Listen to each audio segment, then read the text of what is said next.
and they've got their own processes that they follow before they can give us a J50 to go in effect and arrest. So we have got that J50, and we've effected an arrest last week, hence the court appearance today.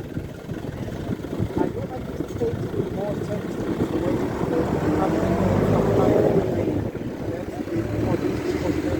Friday? Last time when some of the suspects were in this matter appeared here, there were tensions between police and the community. Will you be beefing up and forcing the police deployment here for their bail application? Well, if ever our operatives, our crime intelligence will give us a report that suggests that there will be tensions on that day, obviously we will deploy accordingly. You can also remember that even in the last court appearance, we have deployed accordingly as informed by crime intelligence. So we are definitely gonna, sit down and look into this matter, informed accordingly, then also do our deployment informed by our sources.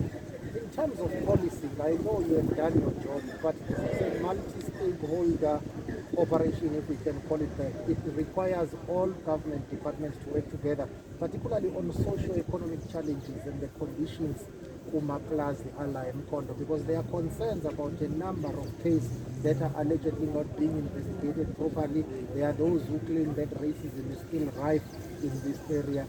As police, we know your mandate is to investigate and arrest, but working with other stakeholders, your sister departments, what needs to be done to deal with the issue of farm workers, farm dwellers, and farm owners?